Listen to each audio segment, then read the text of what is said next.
Hello friends, welcome to Target UPSC. Today with us we have Mudita Bansal who has scored All India Rank 44 and I am here with her strategy कि उन्होंने क्या ऐसे approaches रखे उनके maths preparation में जिस वजह से she got amazing marks in GS. अगर आप इनके जीएस के नंबर देखोगे, जीएस 1 में शी हैड 103, जीएस 2 में 115, again very good marks. GS 3 में तो one of the highest 108 marks है।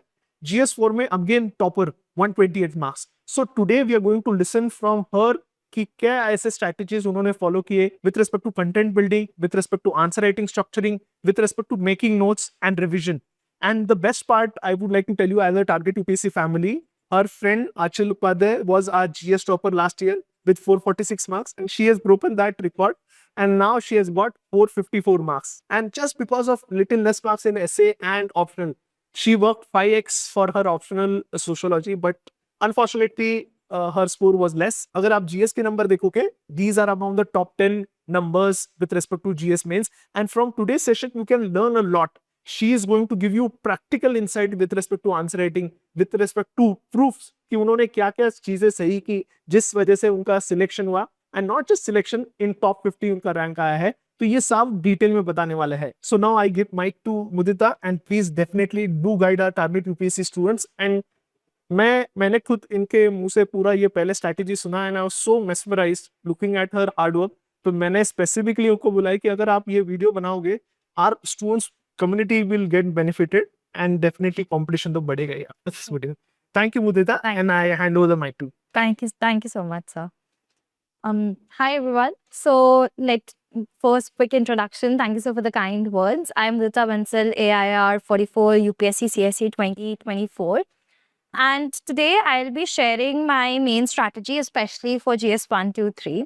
Like you can see here on the screen, there were 3 steps in my mains preparation strategy. First was this creation of quality content. When I say quality content, it means both basic notes, just so that I have good content, a good understanding of every word of the syllabus, and then value additions and enrichments to make sure that I can score more than others. So a mix of basic and value add was the first thing that I did. The second was revision of the content. Once I had my basic notes ready, revising those notes बार-बार ताकि मैं उनको revise कर सकूं, ताकि main paper में जब आपके पास टाइम प्रेशर है 7 मिनट्स में लिखने का, 10 मिनट्स में लिखने का, मैं रिकॉल करके रिप्रोड्यूस कर सकूं. तो ऐसे नोट्स जो रिविजन फ्रेंडली हो, क्रिस्प हो, शॉर्ट हो, ताकि मैं मेंस, प्री और मेंस के बीच में उनको रिवाइज कर सकूं, was the second thing I did. And third was सिर्फ कंटेंट होना या कंटेंट याद होना इज नॉट सफिशिएंट. आपका एग्जामिनर आपको तभी मार्क्स दे पाएगा अगर आप उसको रिप्रोड्यूस कर पाते हो एक अट्रैक्टिव फॉर्मेट में in your mains answer writing, which is the third point that we're covering today. Mudita has rightly said, looking at these 3 simple pillars, it seems to be very easy. यार बहुत easy है. And to tell you about Mudita, इन्होंने ये सिर्फ एक attempt में किया है. She started her journey in 2023 October and mains सितंबर में था. तो almost in 1 year she could do this. तो मैं ये बताना चाहता हूँ कि हर एक स्टूडेंट कर सकता है अगर right dedication, right hard work करे. तो ये दिखने में सिंपल है, लेकिन जब वो एक्चुअली बताएंगी, चीजें डिटेल में बताएगी, तब पता चलेगा कि कितना हार्ड वर्क जाता है इसके पीछे. So Mudita, you can continue. Thank you sir. So I will just go with pillar number 1 कि आप क्वालिटी कंटेंट क्रिएट कीजिए. So here is a sample of my GS2 के नोट्स. एक टॉपिक है पार्लियामेंट पे, इन टर्म्स ऑफ पार्लियामेंट कैसे function करता है. तो उसका एक standard question UPSC started asking कि पार्लियामेंट का डिग्रेडेशन, फंक्शनिंग, इंपॉर्टेंस एटसेट्रा.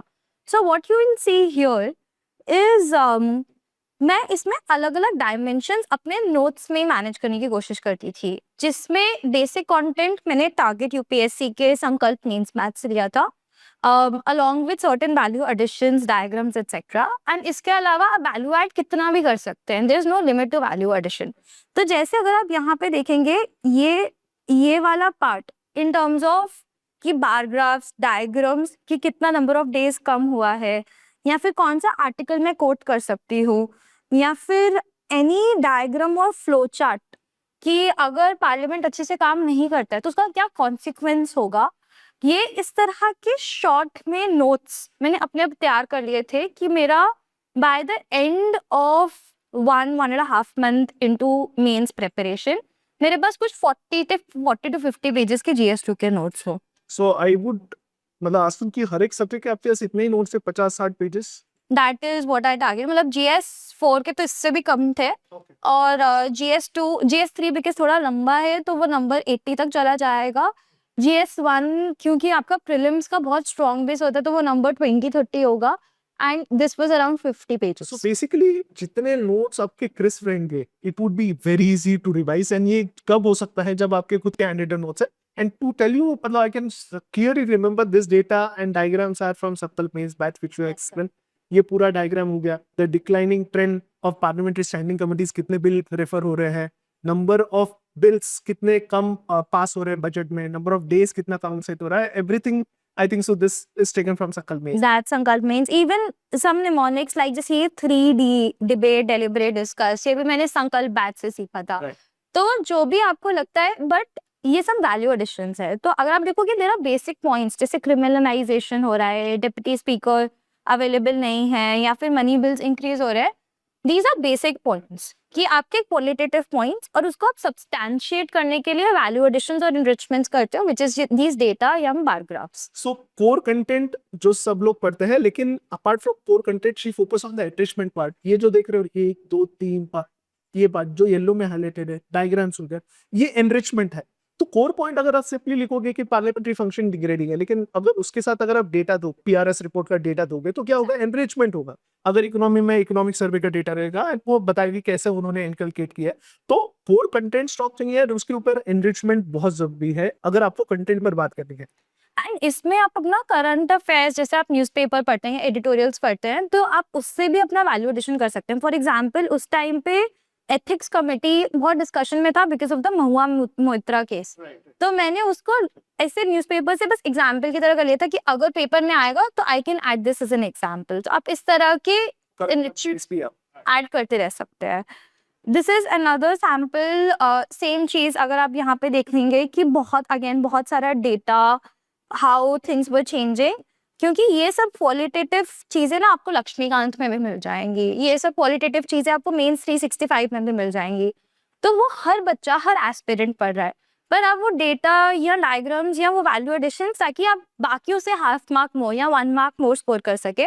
तो उस पे मैंने काफी focus, representation part also which was my format part वाला. तो इसमें अगेन टारगेट यूपीएससी में सर के नोट्स वर एक्सट्रीमली हेल्पफुल.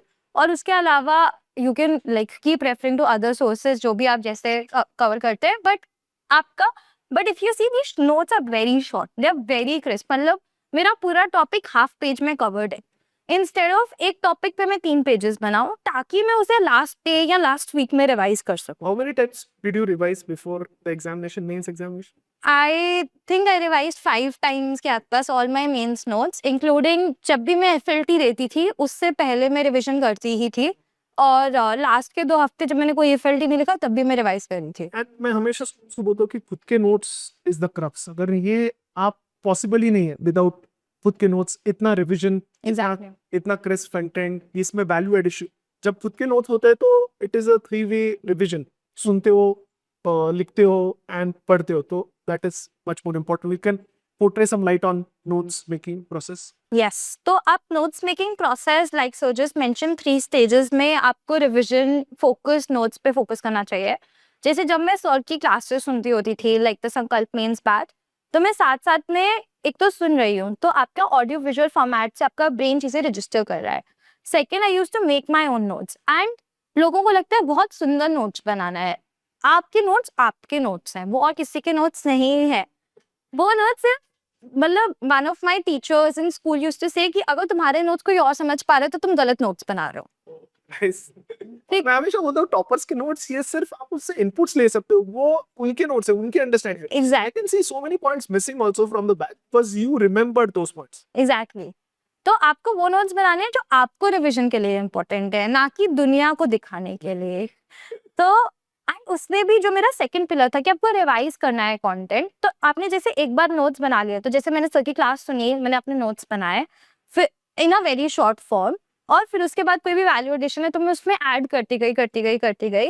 अब जो मैं रिवाइज करती थी तो आप ये देखोगे कि यहाँ पे ना काफी सारे कलर्स हाईलाइटेड है, like orange, red, orange, yellow, green. That's because मैं जब जब रिवाइज करती थी, अगर मैं फर्स्ट रिविजन कर रही हूँ तो मैं येलो में मार्क कर दूंगी जो जो मुझे नहीं याद था. अब जब मैंने सेकंड रिवीजन किया तो मैं हर वर्ड नहीं पढ़ूंगी, मैं सिर्फ वो येलो हाइलाइट्स पढ़ूंगी बिकॉज मुझे बाकी सब तो पिछले बार याद रहा था. फिर कुछ याद नहीं रहा तो I would highlight in a different colour. इससे आपका रिवीजन का टाइम हर रिवीजन में कम होता जाएगा. तो दिस इज मतलब this is an important revision technique की रिवीजन ऐसा कि आप फिर से जीरो से पढ़ो. रिवीजन जब आप सेकंड थर्ड फोर्थ रिवीजन है उसमें वही चीज आपको पढ़ना है जो आप हमेशा भूल रहे हो, या जो आपको लग रहा है कि इंपॉर्टेंट है. कमिटीज रिपोर्ट्स हो गया, डेटा हो Exactly. गया, फैक्ट्स हो गया, कुछ इंपॉर्टेंट डायग्राम्स आपको लगता है कि आप लिख सकते हो, वो इंपॉर्टेंट. जैसे आप ये देखोगे, so like Kerala versus Ajit Singh, मैं हमेशा भूल जाती थी ये. तो इस पे पहले रेड में लिखा है, फिर ऑरेंज मार्कर भी है, फिर ग्रीन मार्कर भी है, फिर yellow marker. Let's see all the colors. Because I could never remember this case. तो आप इस तरह से करिए और अपने इन्हीं वैल्यू, अपने ये बेसिक नोट्स में वैल्यूएशन इतना स्ट्रॉन्ग रखिए कि this becomes your go to. जैसे आप यहाँ पे देखेंगे तो आपको पीछे डायग्राम्स, डेटा, फिगर्स दिखे. यहाँ पे आपको बहुत सारे केस रिपोर्ट्स और कमिटी जजमेंट्स दिखेंगे. क्योंकि जब आप एक जगह पे अपने नोट्स कंसोलिडेट करते हो एक हैंडी फॉर्मेट में, जब आपके पास उस टॉपिक से रिलेटेड कोई क्वेश्चन आएगा, आपको वो पूरा पेज अपनी आंखों के सामने आएगा. तो you will be able to recall and rewrite it. And that is what is जो आपका थर्ड पॉइंट था कि प्रेजेंट करना इंपॉर्टेंट है, वो तभी हो पाएगा. एंड आई कैन टेल कि इन्होंने क्लोज टू 250 केस स्टडीज या केस जजमेंट्स याद रखे थे. That is a remarkable thing. I haven't seen anyone do this. तो to enrich her answers, she could have got any rank between 200 300, but what took her from 300 rank to top 50 rank was this enrichment. Small things. Last में ये छोटे छोटी चीजें जो आप यहाँ देख रहे हो ना, केरला वैसे अजीत हो गया, पीवी नरसिम्हा राव जजमेंट हो गया, आर्टिकल्स लिखा है, मतलब every doctrine of limited power हो गया. So such small thing have taken her rank from average rank that is 200 300 to top 50. ये लास्ट का एफर्ट है जो मुझे लगता है कि जो मतलब that has really made the difference in the last phase. And जो उनके आंसर्स में भी आपको दिखेगा जब वो आंसर शीट सिखाएगी, देन यू विल रियलाइज कि यार सच में ये सिर्फ नोट्स में नहीं है. अल्टीमेटली क्या होता है कि आप पढ़ते हो, आपको लगता है ये बुक में मेंशन्ड है, मैं लिख लूंगा. ऐसा नहीं होता.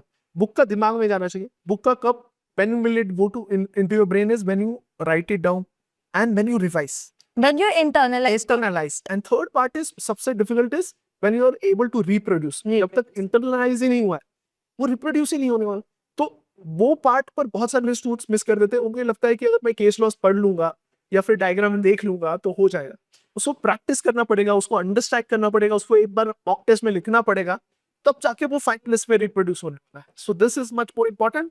ये जब तक नहीं है ना, and you will see all the toppers. ये व्हाट डू यू से, मुदिता के नोट्स है, सिमिलर नोट्स मैंने अवधीजा के भी मैं डाल दूंगा. You will realize everyone has done this.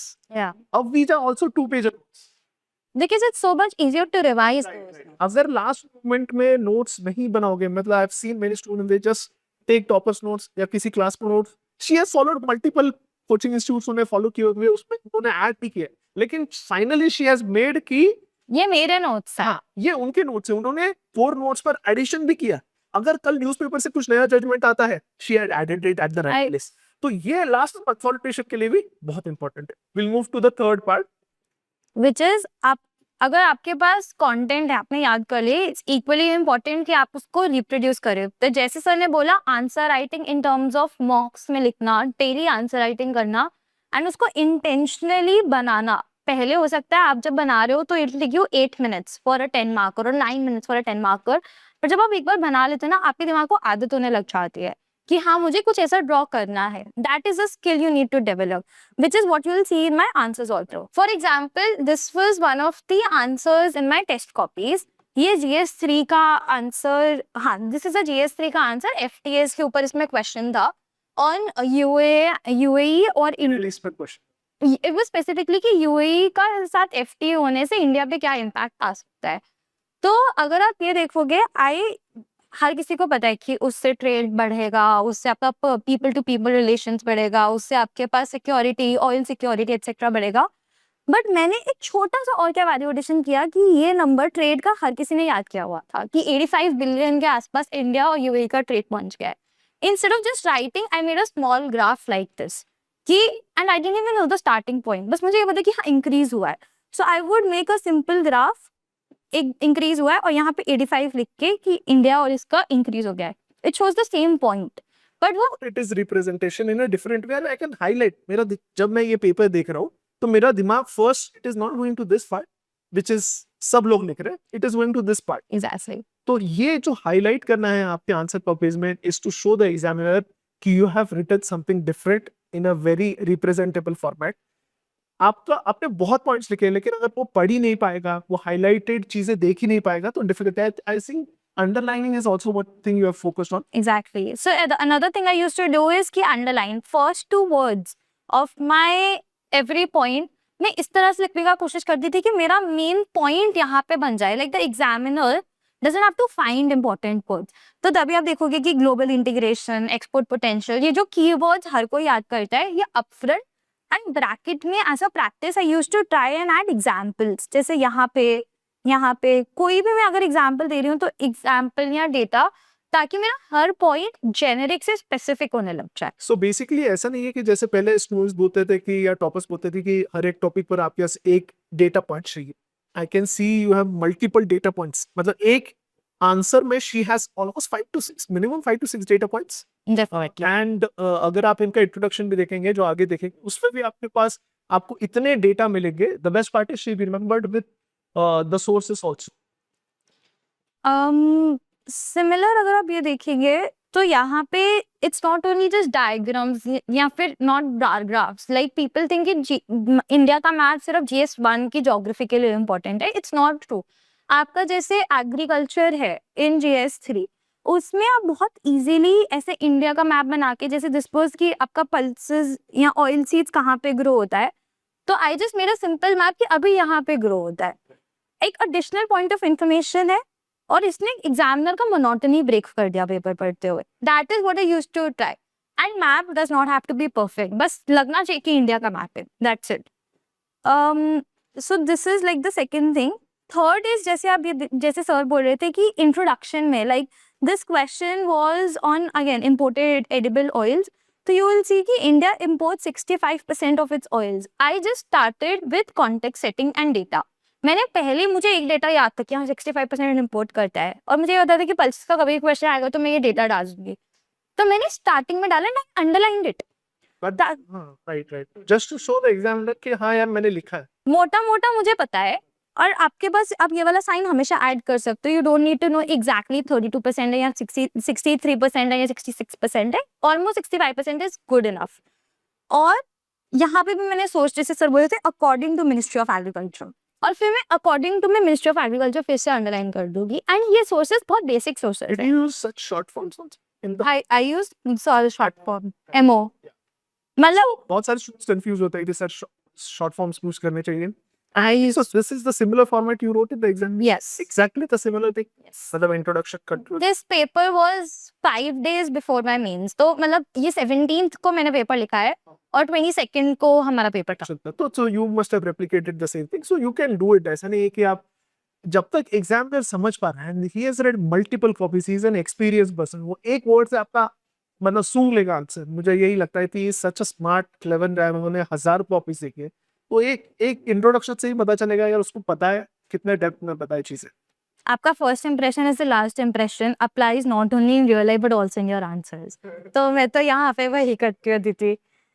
And it was not only for introduction. Confusion भी मैं जितना स्पेसिफिक बना सकती थी मैं उतना ट्राई करती थी. सो दिस वाज अनदर कंफ्यूजन जहाँ पे इन इंडिया का कुछ ग्रोथ का ऑन इंफ्रास्ट्रक्चर है. तो Niti at 75 is a very famous report. I actually think इसमें बहुत डेटा होता है और हर एस्पिरेंट को ये रिपोर्ट फॉर GS3 पता होनी चाहिए, जिसमें से मैंने कुछ डेटा पॉइंट्स उठा लिए थे. तो नीति एट 75 ने बोला था कि $1.5 ट्रिलियन इकोनॉमी हमें बनाने के लिए इंफ्रास्ट्रक्चर इंपॉर्टेंट है एंड विकसित भारत. सो सम कीवर्ड्स जो गवर्नमेंट बहुत रेगुलरली यूज करते हैं, जैसे विकसित भारत, विश्व गुरु, और या फिर सबका साथ सबका विकास, लाइक ये तरह के जो कीवर्ड्स है ना, आप उनको प्लीज इंटरनलाइज कर लो. 20 क्वेश्चंस आएंगे पेपर में. Almost same keyword, same phrases हर सेगमेंट में यूज किए जा सकते हैं. लाइक सबका साथ सबका विकास, आपको पता है इंक्लूसिव ग्रोथ पे मोस्ट लाइकली क्वेश्चन आएगा, तो मुझे उसमें डालना ही है अपने कंफ्यूजन में. या फिर कोई SDG है तो कोई भी हंगर न्यूट्रिशन का आएगा क्वेश्चन, तो I know I have to talk about SDG 1 2 3 इस तरह। As if you make मतलब आपके पास कुछ प्री बिल्ड डेटा, कुछ प्री बिल्ड कंक्लूजन इंट्रोडक्शन चाहिए ही चाहिए, कुछ कीवर्ड्स जो अगर पता है, अगर आपको इंट्रोडक्शन में अगर इस टॉपिक पर आता है तो I have to make such introduction हो गया, कंक्लूजन हो गया, case studies with respect to hunger case study, Exactly. तो पता ही चाहिए क्योंकि ये क्लियरली मेंशन टॉपिक्स है। माल न्यूट्रिशन, हंगर, पॉवर्टी, ये मेंशन्ड है। तो इन टॉपिक्स पर तो आपके पास 2-3 ऐसे मतलब 4 बहुत अच्छे एग्जांपल्स, डेटा पॉइंट्स बहुत जरूरी है, लेटेस्ट वाले specially. I agree. Similar thing आप यहाँ पे भी देख सकते हैं in terms of just representation, कि जब मैंने स्टार्ट किया इट वाज लेवल कैसे, वाटर, एग्जैक्टली। सो जैसे question was on water crisis, micro irrigation, तो जैसे सर बोल रहे थे केस स्टडीज होना चाहिए। अब मुझे पता था कि water is going to be important क्योंकि उस टाइम पे बैंगलोर क्राइसिस चल रहा था। तभी आप देखोगे GS में, ऑप्शनल्स में, हर पेपर में वाटर पे क्वेश्चन आया 2024 में। तो आई न्यू कि क्या है, जैसे जीरो डे इन चेन्नई आया था 2019 में, जीरो डे नीति ने बोला 2050 तक पानी कम हो रहा है। मैंने ये 3 डेटा पॉइंट्स ऐसे 1 2 3 करके डाल दिया, इतने से माई रिप्रेजेंटेशन चेंज। एग्जामिनर को कुछ नया दिखा, बहुत सारा डेटा दिखा, एंड सिमिलरली ऐसे एक छोटा सा बार ग्राफ डाल दिया कि हाँ पहले पानी कैसा था और अब पानी कितना अवेलेबल है। मतलब वाटर लेवल पर I think so you talked about water level, it's water levels. मतलब water level how they have decreased. And सबसे इंपॉर्टेंट है in this diagram what I can see is you have mentioned about sources also. I कार तो basically जब भी आप diagram draw कर रहे हो या तो डेटा पॉइंट लिख रहे हो, again here you can see NITI Aayog का सोर्स है। तो जहां जहां पॉसिबल है, PM सिंचन योजना हो गया, तो जहां जहां पॉसिबल है you try to mention the sources also and examples भी अगर आप बता रहे हो तो पोर्ट में मतलब you put those example in a bracket जितना पॉसिबल। अग्रीड। एंड ये जैसे PM सिंचाई योजना is actually a government scheme. GS3 specially it's important कि आप जितना गवर्नमेंट के स्कीम्स का नाम यूज कर सको आप प्लीज कीजिए, because they talking about economy. Economy is nothing but your budget. सिर्फ इस साल का नहीं, पिछले 2 3 4 साल का जो भी एक्टिव स्कीम्स है, अगर आप वो लिखते हो, अगेन आपने अपने पॉइंट को बहुत स्पेसिफिक बना दिया। तो दिस पर drop more crop, micro irrigation, या मैं कृषि सिंचाई योजना का पॉइंट है। समटाइम्स चीजें बहुत ऑब्वियस चीजें भी हम नहीं लिखते, as you have already said in the podcast also, common sense common sense. and what I can see is lot of simple things। अगर कोई भी एस्पिरेंट देख रहा है, सीरियस एस्पिरेंट, उसे लगेगा अरे ये तो आता ही है यार, ये तो मुझे भी पता है, but to put it down and to apply that simple thing, sometimes simplicity or simple things we are not able to do। Another thing that I tried to do is, क्योंकि अगर आपने देखा होगा मेरा notes after point of time हर किसी के notes ना बहुत ज़्यादा हो जाते हैं, एंड वन प्रॉब्लम जो एस्पिरेंट्स को फेस होती है कि हम अलग अलग डायमेंशंस कैसे क्रिएट करें एक आंसर में। तो उसके लिए अगर कोई भी ऐसा क्वेश्चन होता था कि क्या रीजंस हैं या क्या कॉन्सिक्वेंसेस हैं ऑफ समथिंग, तो मैं उस पर यूजुअली पेस्टल अप्रोच अप्लाई कर देती थी कि अच्छा जैसे अगर रीजंस फॉर इंसर्जेंसी पूछा तो I know there is going to be a political reason, an economic reason, a social reason, some international reason, and PESTLE directly use करने का जरूरत नहीं है। आप अलग अलग डायमेंशंस अपने अंडरस्टैंडिंग से, अपने एक्सपीरियंस से बना सकते हैं। तो मैं यहाँ पे पॉलिटिकल लिख के आई वुड से 1 and 2 जो सबसे 2 इंपॉर्टेंट रीजन हैं, या 1 and 2। इससे क्या हुआ, आपने 4 पॉइंट्स में 8 पॉइंट्स का कंटेंट कवर कर लिया। Again the first point that I talked about, आपका बेसिक कंटेंट स्ट्रांग होना चाहिए। And right, basic content strong also। Value addition या formatting can take you as far, but आपका कंटेंट स्ट्रांग नहीं है तो एग्जामिनर देख लेगा कि आप सिर्फ रियल वर्क कर रहे हो, रियल वर्क नहीं कर रहे हो। तो this is another thing that I did. ऐसा नहीं है, जैसे अगेन कुछ एस्पिरेंट्स से आई हैव हर्ड कि हाँ मैंने 2-3 क्वेश्चंस में एक डायग्राम डाल तो दिया, इट्स मोर देन इनफ। अब यहाँ पे देखोगे मैंने इस एक पार्ट में 2 डायग्राम्स डाल दिए हैं। जब मुझे लग रहा है कि जो इम्पोर्टेंट है, जहाँ इम्पोर्टेंट है, जस्ट गो अहेड। कोई एग्जाम्पल आपको दूर से भी समझ आता है, आपको इस एग्जाम्पल को एक्सप्लेन करने की जरूरत नहीं है, you can just drop the example in a GS paper. So GS3 में ऐसी सेट की एग्जाम्पल्स ज्यादा से ज्यादा लिखो, डेटा लिखो, स्मॉल फ्लो चार्ट्स ड्रॉ करो, बार चार्ट्स ड्रॉ करो, and try to add data as much as possible. तो ये मुझे लगता है क्रिस्प है। यूज गवर्नमेंट स्कीम्स ज्यादा से ज्यादा। Economic One of the highest scores, she has got one of the highest scores in GS। तो एंड इकोनॉमी सर्वे, बजट के स्कीम्स, डायग्राम, डेटा, उससे definitely you can get a maximum inputs from those things। like definitely learn economic survey for your GS3। आप किसी भी coaching का current affairs का session सुन सकते हैं on budget and economic survey, उसमें इंपॉर्टेंट डेटा हमेशा हाईलाइटेड होता है। Just learn that data.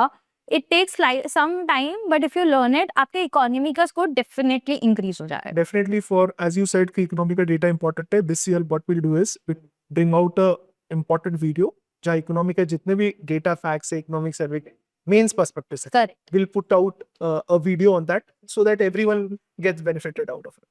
And just add the source. If it's economic survey, I used to write ES for Indie Food. Like you need to save every second you can.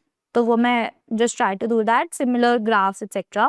आप conclusion में other than SDG या government क्या बोलता है, आप committees के नाम भी डाल सकते हैं. फॉर एग्जाम्पल जैसे the committee chaired by Ashok Dalwai, everyone again would know कि एग्रीकल्चर का कोई क्वेश्चन आता है तो अशोक दलवाई का नाम आता ही है. बट बहुत बार एस्पिरेंट्स से भूल जाते हैं कि उसको मेंशन कहाँ पे करना है. सो अगर आपके पूरे आंसर में आपने अशोक दलवाई नहीं मेंशन किया है, आप अपने कंक्लूजन में मेंशन कर दो. या फिर जैसे बहुत बार क्या होता था कि 10 मार्कर में रिकमेंडेशंस लिखने की जगह नहीं बचती है बिकॉज बहुत सारे क्वेश्चंस पूछे हैं, तो मैं ये 1 लाइन रिकमेंडेशन डाल देती थी. जैसे committee chaired by Ashok Dalwai suggested drastic MSP reforms which need to be implemented. इतने से एक छोटा सा रिकमेंडेशन आ गया और एक कमिटी का नाम आ गया. Introduction, IPCC report, data, because again climate change everyone will talk about, but make it specific. Another thing that I used to do is flow charts. जैसे आप ये वाला साइड देखेंगे, it's a very simple flow chart about NDMA कि आपको disaster management कैसे करना होता है. Prevent, respond, recover, adapt. ये NDMA का एक छोटा सा फ्लो चार्ट है जो उन्होंने खुद ही बना रखा है. वो उसको वैल्यू चेन में करते हैं. मैंने उसको यहाँ पे ड्रॉ कर दिया. इतने से उसको ये पता है कि हाँ कि एक प्रोग्रेस तो हुआ है क्योंकि NDMA ने ये बोला है. This is the, if you see the heading also, India's NDMA mantra. तो it's okay to be slightly flexible in your writing अगर आपको लगता है कि वो एग्जामिनर को हेल्प करेगा. And again you will C a lot of examples like India quake, Odisha cyclone, नाविक, नाभमित्रा, specific words, So I specific. think so you've used बहुत सारा prelims का knowledge in your mains answers. मतलब is that helpful, prelims का knowledge? I think prelims का knowledge is one of the best value addition. लोग prelims का पढ़ते हैं और फिर उसको भूल जाते हैं और अपने mains के notes में लग जाते हैं. Especially for GS1, actually GS1, GS2, GS3 तीनों के लिए आपने जो जो प्री में पढ़ा है वो आप value addition की तरह use कीजिए. Especially current affairs वाला part इसमें add हो सकता है. Especially current affairs for sure. Rules हो गया. See, कुछ भी मतलब आपने जो, आपको स्टैटिक देखो सबको आता है, पर करंट अफेयर्स में जो आपने चीजें रटी हैं आप उसको रिप्रोड्यूस करिए ना. फॉर एग्जाम्पल GSC में लास्ट टाइम जो एस्टेरॉइड का क्वेश्चन आया था, उस एस्टेरॉइड के क्वेश्चन में while I didn't understand fully कि उससे खत्म हो सकता है या नहीं because I am not a geography optional student, but I had studied prelims crash course में कि एस्टेरॉइड बेल्ट कहाँ पे होती है, या फिर USA ने एक डार्ट मिशन किया था तभी. तो I did drop those names. ये सिर्फ ये 2 स्पेसिफिक चीजें पता थी और कुछ बाकी सब जेनेरिक पता था. मेरा बाकी सारा आंसर जेनेरिक था पर ये 2 स्पेसिफिक पॉइंट्स भी थे. Again a similar flow chart. This was actually from Sankalp mains answer writing batch कि ऑर्गेनाइज क्राइम और टेररिज्म से एक ब्लैक होल बनता है. It's a simple representation but you see आप अगर आप यहाँ पे टेस्ट में भी देखोगे तो यहाँ पे इवन मेरे यहाँ के चक्कर में भी गुड प्रेजेंटेशन लिखा हुआ है. And I think so one more important thing I can identify is आपने definition generic लिखे नहीं है, आपने specific अगर कोई Interpol का definition लिखा है या organized crime का. So this is also important. If you write generic definitions, वो इतना अब सब लोग generic definitions लिखते हैं. How do you enhance your answer? जैसे corporate laws का OECD का अलग. Exactly. So if you write that definition and slightly try to mention कि यार हमने ये कहाँ से दिया है, that would give you that addition. अब ये मैं क्यों बोल रहा हूँ, ये लास्ट फेज मतलब बहुत सारे स्टूडेंट स्टैटिक का उनका बहुत अच्छा हुआ है, लेकिन ये एनरिचमेंट के पॉइंट्स हम डिस्कस कर रहे हैं पूरे इस पार्ट में. Similarly, you will see कि this was on internal security. तो इंडिया का 15,000 kilometre long border has multiple threats. मेरे पास कोई और बेटर इंट्रोडक्शन नहीं होगा but I wanted to add data. वो 15,000 किलोमीटर्स बिकॉज मुझे दिखाना था कि हाँ इतना बड़ा स्केल है हमारी इंडिया एज अ कंट्री का, hence a data. And then I view a big like 1/4 page लेकर डायग्राम टू शो कि डिफरेंट तरह के थ्रेड्स डिफरेंट डायरेक्शन से कहाँ से आते हैं. This is such an informative picture because in a second examiner को पता लग जाएगा हाँ ये सब पता है. से सब पता है. You just have to tell the examiner कि हाँ मुझे सारे एंगल्स ऑफ इंटरनल सिक्योरिटी पता है, बॉर्डर रिलेटेड चैलेंजेस आपको पता है. Exactly. This was for GS3. आप एक बार GS2 का भी मैं आपको कॉपीज दिखा देती हूँ. जैसे I was talking about case judgements in my notes. So you'll see कि जुडिशरी का role in article 21. So this was a question on article 21. तो आप देखेंगे कि इंट्रोडक्शन में मैंने पहले केस जजमेंट दिया. Supreme court in Ranjit Singh versus union of India specified protection from climate change in article 14 and article 21. एंड उसमें जुडिशरी का क्या क्या रोल है मैंने हर पॉइंट में, बिकॉज मुझे पता था कि एनवायरमेंट रिलेटेड कौन कौन से केस जजमेंट्स हैं मैंने लर्न कर रखे थे, because it's an important topic. तो you'll see Subhash Chandra versus union of India, MC Mehta, Vellore welfare forum, Narmada Bachao, Odisha mining, TB Govardhan, क्योंकि सॉरी TN गोवर्धन, क्योंकि it was in discussion at that time. तो मैंने हर पॉइंट पहले स्टार्ट किया कि ये केस है और इसमें क्या किया था. And Do you remember all these judgments? How many? मतलब 250 है लेकिन सच में 250. मतलब आई एम श्योर 250 मुझे पूरा डिटेल नहीं हुआ होगा, बट एटलीस्ट 100 to 50 मुझे 100 तो याद रहे होंगे. एंड जब आपके सामने क्वेश्चन आता है ना, आप and as an aspirant, and I am sure anyone who has written mains will relate, आपका दिमाग सुपर एक्टिव हो जाता है. लाइक कुछ आपने कभी भी पढ़ा होता है, it tries to recover, because उसका जो फाइट एंड फ्लाइट रिस्पॉन्स है वो ट्रिगर हो रखा होता है उस टाइम पे. तो You see so many judgments in single answer. Well, I think so 10 judgments you have written in single. या So you used to add judgments in most of the questions for the.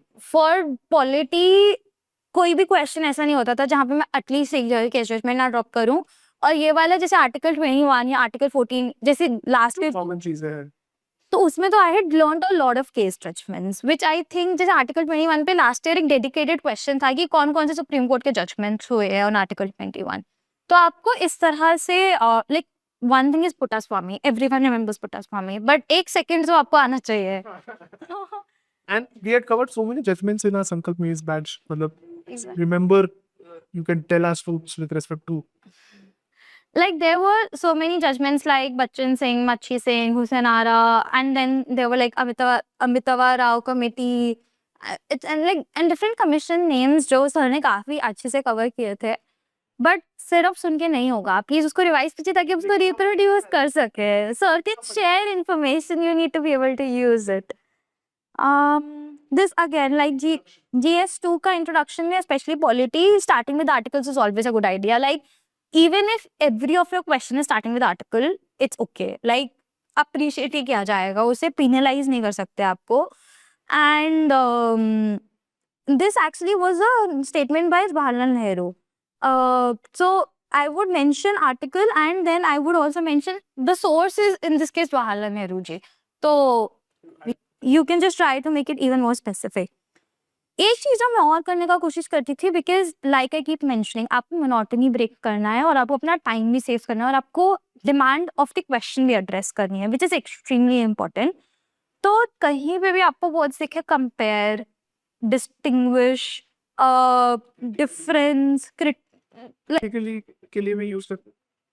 Not critically के लिए, but कहीं पे भी आपको लगता है कि आप Distinguish. डिस्टिंग्विशमेंट दे सकते हैं instead of writing in points. Please use tabular formats, it saves a lot of time. आपको मतलब पूरा पेज भर जाएगा और उसमें 3 मिनट भी नहीं लगेंगे. और एग्जामिनर को बहुत क्लियरली, बट इट्स इंपॉर्टेंट कि अगर आपने एक पॉइंट एक जगह पे लिखा है तो उसी का कॉरेस्पॉन्डिंग पॉइंट आप दूसरी जगह पे लिखेंगे कि Privilege and duty का यहाँ difference पता है. Exactly. And it just shows कि आपने बहुत सारे पॉइंट्स बहुत जल्दी जल्दी कवर कर दिए, तो आपको कम टाइम लगेगा सोचने में भी. One thing I noticed from your papers is मतलब the focus is on keywords rather than on full sentences. मतलब आपके आंसर्स में मैंने देखा है कि there is no 2 लाइन से बड़ा एक भी पॉइंट नहीं है. एज ए रूल में 2 लाइन से बड़ा एक पॉइंट नहीं लिखते थे. बहुत सारे स्टूडेंट्स मैंने देखा है 4 लाइन 3 लाइन, मतलब that is waste. Number of points are more important than describing one point. अगर वो 2 वर्ड से भी वो समझ सकता है एग्जामिनर, क्योंकि उसने कॉपीज पढ़ी है, एग्जैक्ट उसको पता चलेगा. अगर इंश्योर अंटिल तो मतलब उसको पूरा आइडिया आ जाएगा. अगर आप 2 लाइन में भी लिखोगे, 1 लाइन में भी लिखोगे, तो मोर number of points with right data ये इंपॉर्टेंट है एग्जामिनेशन में. अग्रीड. मतलब it's not your optional paper. Optional में आपको लंबा लंबा 3-3 4-4 लाइन लिखने का जरूरत है. इसमें आप 1 लाइन में लिखिए, हाफ लाइन में लिखिए, एज लॉन्ग एज उसको पढ़ के ऐसा नहीं कि समझ ही नहीं आ रहा है. आपको समझ आना जरूरी है कि एग्जामिनर समझ पा रहे हैं आपने क्या लिखा है, पर उसको शॉर्ट में लिखिए ताकि आप बहुत सारे पॉइंट्स ड्रॉप कर सकें, बहुत सारे डायमेंशंस कवर कर सकें. This also for example similar, like it's not only data but rankings also. जैसे बहुत सारे रैंक्स निकलते रहते हैं अगेन FAO के हंगर इंडेक्स के हिसाब से आप ये लिख सकते हैं. तो if I have to summarise, there were 8 things that I focused on. मेरा valuation and presentation, which was my last pillar of the flowchart that I'd shown. One is बहुत सारे diagrams और बहुत सारे maps मैंने add किए. Maps especially in history, in geography, in internal security, in agriculture. आप please maps add कीजिए. Because it adds a lot of relevant information जो आपके points में नहीं आएगा. Diagrams also means like any bar graphs, pie charts, कुछ भी flow charts, etc. Then a lot of data, जहाँ पे आप data add कर सकते हैं, please आप data add कीजिए. Keep revising data, अब आपको याद होने लग जाएगा. Third is committee reports, चाहे वो आप उसको recommendations में add कीजिए, चाहे आप उसको conclusion में add कीजिए, पर कहीं पे भी add कीजिए. Any quotes, जैसे for example, for international relations, Jaishankar sir का बुक है why Bharat matters and there are a lot of quotes which he is given in his book. या फिर द हिंदू और the Indian Express have writers like Harsh Pant etcetera. तो वो बहुत सारी चीजें बोलते हैं, तो आप उनके कुछ कुछ कोट्स जो, या फिर Modi ji for example when he was talking about certain countries he is given certain statements. So you can always learn those statements और आप उनको रिप्रोड्यूस कर सकते हैं आपके आंसर को डिस्टिंक्ट बनाने के लिए. Fourth is flowcharts like I mentioned. Fifth is tabular formats जहाँ पे भी आपको लगता है आप कंपेयर कर सकते हैं. Sixth is articles, especially आपके GS2 के पॉलिटी का कोई भी सेक्शन है तो please add articles. Seventh is case laws and judgments, again politically very important. And eighth is current affairs. And when I say current affairs, आपने कोई भी prelims का current affairs पढ़ा हो, चाहे वो कोई स्कीम का नाम हो, चाहे कोई वो इवेंट हो, या फिर आपके आफ्टर प्री मेंस के बीच में जब आप एडिटोरियल्स पढ़ते हैं तो आपको पता होगा कि वो एडिटोरियल क्यों आ रहा है. तो उससे कोई भी इंपॉर्टेंट करंट अफेयर जो आपके सिलेबस के किसी भी वर्ड से रिलेटेड है, आप उसको अपने नोट्स में एक छोटा सा स्टार मार्क करके ऐड कर सकते हो ताकि आप उसे कोट कर सको. So if you have seen her journey या उनका पूरा अप्रोच देखेंगे मेंस पर्सपेक्टिव से, तो मैं फिर से समराइज करना चाहता हूँ. The first part is the poor content जो सब लोग पढ़ते हैं and it has to be in your own handwritten notes. उसके ऊपर आता है enrichment which she did from multiple places, newspaper से and books से, magazine से. she did it enrichment सब तरीके से किया. फिर वो enrichment को उन्होंने ensure किया कि वो represent भी हो. ऐसा नहीं हो कि सिर्फ वो आपके नोट्स में बने रहे या सिर्फ बुक्स में रहे, उनको रिप्रेजेंटेशन पर भी फोकस किया. एंड रिप्रेजेंटेशन में उन्होंने ये 8 मेथड्स उन्होंने यूज किए विद रिस्पेक्ट टू रिप्रेजेंटेशंस. उन्होंने स्मॉल फ्लो चार्ट्स, डेटा को कैसे इंटीग्रेट किया, इंट्रोडक्शन कैसे दिया, ये सारे पॉइंट्स मतलब made her answers very unique. And मुझे यही लगता है कि सब लोगों को, जितने भी सीरियस स्टूडेंट्स है 3-4 हजार, सबको पॉइंट्स तो सिमिलर पता है, but how do you differentiate it? Differentiation can come with respect to presentation. Differentiation can come with respect to extra data. Differentiation can come with respect to a small flowchart, judgments. तो वो last का जो point है ना, जैसे if you are there into interview list and आपको interview list से अगर टॉप 100 में जाना है, तो दिस थिंग्स हैव हेल्प. लेकिन इसके पीछे बहुत सारे स्टूडेंट्स बोलेंगे कि सिर्फ इसके पीछे ही भागेंगे वो data diagrams. But before that the fourth part I think so that is more important, जहां आपके सिलेबस के हर एक पॉइंट्स पर आपके पास नोट्स रहे, जैसे हर एक पॉइंट्स पर आपके पास डेफिनेशंस रहे, उसका इंपॉर्टेंस क्या है, इश्यूज क्या है, मेजर्स क्या है, कंक्लूजन है. जैसे अगर मैं GS2 का बात करूं, प्रेशर ग्रुप्स का जो हमारा सिलेबस का पॉइंट है, प्रेशर ग्रुप्स का at least before enrichment you should know what is the definition of pressure groups. Simultaneously आप एक स्टैंडर्ड डेफिनेशन ऐड कर सकते हो. किसी ने बोला है प्रेशर ग्रुप के बारे में, अगर 2-3 अच्छे कोट्स है तो वो ऐड कीजिए. उसके बाद आता है importance, why pressure groups are important. Next is what issues pressure groups are facing. Next is what measures government is taking and conclusion. क्योंकि अगर यूपीएससी क्वेश्चन पूछेगा तो इसी अराउंड पूछेगा, इसमें से 2 स्टेटमेंट 2 पार्ट पूछ सकता है. तो लेकिन आपके नोट्स ही क्वेश्चन आंसर फॉर्मेट में चाहिए. एंड जब आपकी ये बेस नोट्स बन जाए, देन यू लुक आफ्टर कि यार प्रेशर ग्रुप रिलेटेड कोई जजमेंट दिया है क्या. जैसे आप हमारे फार्मर्स लॉ बिल का एग्जांपल दे सकते हैं, क्योंकि अगर लॉ सही से नहीं बना तो प्रेशर ग्रुप्स में, तो वो जब प्रेशर ग्रुप्स का क्या रोल रहा है हमारे इंडियन सोसाइटी में, पॉजिटिव एग्जांपल्स, नेगेटिव एग्जांपल्स, तो ये सब मिला के कोर पार्ट होता है कंटेंट. उसके बाद आता है then representing it according to the demand of the questions. Can you put some light on demand of the questions? Whether that is one point you had a very strong command of. So, one thing that I always say is don't reproduce your notes, answer the question. So, आपको let's say जैसे sir ने भी mention किया, आपका pressure groups का आपका 2 pages का notes बन रखा है, but उसमें अगर यूपीएससी ने प्रेशर ग्रुप्स का कुछ और डिफरेंट डायमेंशन पूछा है, आप अपने नोट्स को पेरिफेरल नॉलेज यूज करके उससे रिलेटेड अपना वो नोट्स यूज कीजिए, अपना कॉमन सेंस यूज कीजिए, एक ऐसा आंसर दीजिए जो आपका एड्रेस कर रहा है डिमांड जो यूपीएससी ने पूछा है। वो उसका आंसर वही चाहता है जो जो वो क्वेश्चन पूछने की कोशिश कर रहा है। मतलब she is trying to say कि यार बहुत सारे स्टूडेंट्स क्या करते हैं, जो पता है वो लिखते हैं, जो पूछा है वो नहीं लिखते। The reason why 20 questions attempt करने के बाद भी, पेपर बहुत अच्छा जाने के बाद भी क्यों बच्चों के नंबर नहीं आते। You must have seen various interview, students भी सही कि यार मैंने तो पूरा लिखा है, पूरा सही लिखा है, मेरे नोट्स में सब कुछ है। इट्स इंपॉर्टेंट कि have you address the demand of the questions. ये सब मतलब ये कोर पार्ट है। तो पीवाईक्यूज जब देख रहे हो, the first thing while looking into PYQs is you have to analyse कि यार क्या पूछा है।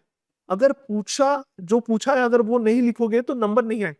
एंड अगर एक दो क्वेश्चन में ऐसे हुआ कि आपने अपने नोट्स लिख लिए और पूछा है वो नहीं लिखा, तो क्या होगा, वो एग्जाम पर एक नेगेटिव इंपैक्ट आएगा। उससे लगेगा कि ये क्या है, ये सिर्फ नॉलेज झांट रहा है, इसे एक्चुअल क्वेश्चन का आंसर नहीं पता है। तो ये एक इंपॉर्टेंट चीज। And one way to make sure कि आप डिमांड को ही एड्रेस करें इस, जब आप क्वेश्चन पढ़ते हैं तो आपको जो जो लगता है कि सब पार्ट्स हैं क्वेश्चन में, आप प्लीज उसको आइडेंटिफाई कीजिए एंड आप इस तरह से बॉक्स में वो एग्जैक्ट वर्ड्स लिख सकते हैं एंड हाईलाइट इट। उससे क्या होगा, आपने जितना अंडरलाइन किया है ना, आप मेक श्योर करेंगे कि आप पेपर में उसको एड्रेस कर रहे हैं और एग्जामिनर को भी दिखेगा कि हाँ, अगर मैंने 3 चीजें दिखनी थी तो मुझे वो 3 चीजों के आंसर्स दिख रहे हैं इन माई पेपर। तो इंस्टेड ऑफ लाइक राइटिंग आप सेगमेंट्स में अपने आंसर को डिवाइड कर सकते हैं। I think so. She has summarized everything in a very crisp format. I would again thank you, thank you Mudita, so much sir. for this amazing session. And I hope students take maximum out of it. अगर आपको और भी कोई help लगे, do write down in the comment section, and we'll ask Mudita to again take specific session GS2 पर, GS3 पर, GS4 पर. I think so. She has been topper in all the 3 subjects. अगर आप देखोगे इनके GS3 के number तो 108 है, GS4 के 120 है, 128। Again one of the highest numbers. And GS4 में उन्होंने खुद की मेहनत बहुत ज्यादा है, उन्होंने खुद से भी बहुत ज्यादा रीडिंग की थी, बहुत ज्यादा एग्जाम्पल्स फिल किए थे, टॉपर्स के पेपर्स रेफर किए थे। एंड आई थिंक मतलब वो सबसे इंपॉर्टेंट पार्ट है कि आप टॉपर्स के जितने पेपर देखोगे तो क्या होगा, उसे इनपुट्स ले सकते हो। अच्छा। And she has done that for specially for GS4, I can say that.